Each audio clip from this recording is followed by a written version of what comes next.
नमस्कार. आज आपण एका खूप महत्त्वाच्या विषयावर बोलणार आहोत. आपलं जे सोन्यासारखं आयुष्य आहे, म्हणजे उतारवयाचा काळ, तो आणखी निरोगी, आनंदी आणि सन्मानाने कसा जगता येईल, याबद्दल आपण सविस्तर जाणून घेऊया. आयुर्वेदात एक खूप सुंदर गोष्ट सांगितली आहे, शियर्यते तत् शरीरम, म्हणजे ज्याची सतत झीज होते ते म्हणजे शरीर.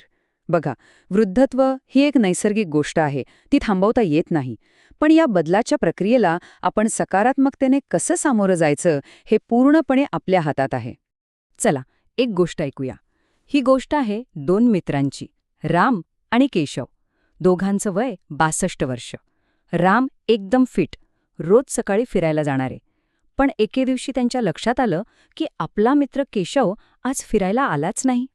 मग काय, राम थेट केशवच्या घरी पोचले. तिथे गेल्यावर त्यांना कळलं की केशवची तब्येत खूपच खराब आहे. त्यांना बद्धकोष्ठतेचा त्रास होता, गुडघे प्रचंड दुखत होते आणि कमालीचा थकवा जाणवत होता. डॉक्टरांनी तपासल्यावर काय सांगितलं असेल की हे सगळं चुकीच्या खाण्यापिण्यामुळे आणि व्यायामाच्या अभावामुळे होते. बघा, ही एक छोटीशी गोष्ट आपल्याला म्हातारपण जगण्याचं 2 मार्ग दाखवते.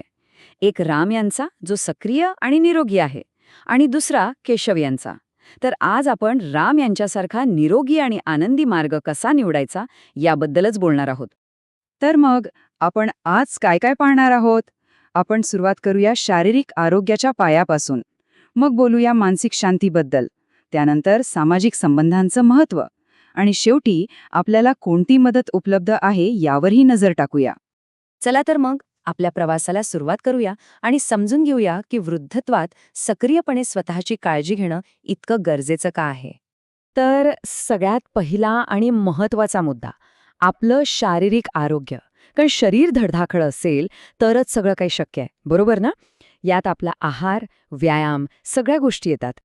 आता हे जे 5 स्तंभ तुम्ही बघताय ना, हे खूप खूप महत्त्वाचे आहेत. संतुलित आहार घ्या, रोज थोडे सक्रिय राहा, वेळच्या वेळी डॉक्टरांकडून तपासणी करा, स्वतःच्या मनाने कोणतंही औषध घेऊ नका, आणि हो, दारू तंबाखूपासून तर लांबच राहा. केशवच्या बाबतीत नेमकं इथेच कुठेतरी चूक झाली होती. आपल्या आयुर्वेदात तर प्रतिकारशक्ती वाढवण्यासाठी खूप सोपे आणि प्रभावी उपाय आहेत. उदाहरणार्थ, च्यवनप्राश पचनक्रिया सुधारतं आणि ऊर्जा देतं. तुळस रक्तदाब नियंत्रणात ठेवायला मदत करते. पिंपळी शरीराला उबदार ठेवते आणि आल्यामुळे मळमळीचा त्रास कमी होतो. आणि योगाभ्यास तर हवाच. ताडासन, वृक्षासन यांसारख्या सोप्या आसनांमुळे शरीर लवचिक आणि मजबूत राहतं. आणि हो, ज्यांना खाली बसता येत नाही त्यांच्यासाठी चेअर योगा हा कितीतरी चांगला आणि सोपा पर्याय आहे.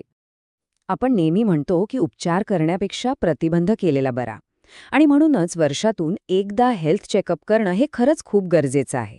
ECG, kidney liver test, blood sugar यासारख्या तपासण्या वेळच्या वेळी करून घेतल्या पाहिजेत. बरं, शरीराबद्दल तर बोललो, पण मनाचं काय? कारण शारीरिक आरोग्याइतकंच, किंबहुना त्याहूनही जास्त, मानसिक आरोग्य जपायला हवं. चला पाहूया मन कसं सक्रिय आणि शांत ठेवायचं. प्राणायाम म्हणजे काय? सोप्या भाषेत श्वासावर नियंत्रण ठेवण्याचं शास्त्र. अनुलोम विलोम केल्याने रक्तातला ऑक्सिजन वाढतो, तर भ्रामरी प्राणायाम आपल्या नर्वस सिस्टीमला शांत करतो आणि कसलीही चिंता, ताणतणाव कमी करतो. दोन्ही खूप फायदेशीर आहेत. फक्त ध्यानच नाही, तर आपल्याला आवडणारे छंद जोपासणंही तितकंच महत्त्वाचं आहे. मग ते वाचन असो, गाणी ऐकणं असो किंवा चित्र काढणं असो, याने मन गुंतून राहतं आणि मेंदूला चालना मिळते. आपण सगळे सामाजिक आहोत, नाही का? एकटेपणा माणसाला आतून पोखरतो. म्हणूनच इतरांशी बोलणं, भेटणं, जोडलेले राहणे हे खूप खूप महत्त्वाचे आहे. पण खरंच इतरांशी बोलण्याने, भेटण्याने आपल्या मेंदूवर किती परिणाम होत असेल, कधी विचार केलाय का? आता हा आकडा बघा, 60%. हो, हे खरंय. एकाकीपणामुळे स्मृतिभ्रंशाचा म्हणजे डिमेन्शियाचा धोका तब्बल 60%नी वाढू शकतो. धक्कादायक आहे, नाही का? म्हणूनच लोकांशी जोडलेलं राहणं खूप गरजेचं आहे. मग एकटेपणा कसा दूर करायचा? तर हे काही सोपे उपाय आहेत. वाचन, कोडी सोडवणं किंवा एखाद्या सामाजिक कार्यात स्वयंसेवा करणं, याने दुहेरी फायदा होतो. एकतर मेंदूला व्यायाम मिळतो आणि दुसरं म्हणजे समाजाशी आपलं नातं अधिक घट्ट होतं. आणि आजच्या जगात तर हे किती सोपं झालंय. आपण एका क्लिकवर आपल्या मुलांशी, नातवंडांशी व्हिडिओ कॉलवर बोलू शकतो किंवा आपल्या आवडीच्या ग्रुपमध्ये सहभागी होऊन नवीन मित्र बनवू शकतो. ठीक आहे, आपण स्वतःची काळजी कशी घ्यायची हे पाहिलं. पण हेही जाणून घेणं महत्त्वाचं आहे की मदतीसाठी आपल्या आजूबाजूला कोणती व्यवस्था आहे. हा नंबर सगळ्यांनी लक्षात ठेवा. 14567 ही एक राष्ट्रीय हेल्पलाईन आहे जी खास ज्येष्ठ नागरिकांसाठी आहे. कुठल्याही मदतीसाठी किंवा मार्गदर्शनासाठी आपण इथे संपर्क साधू शकतो.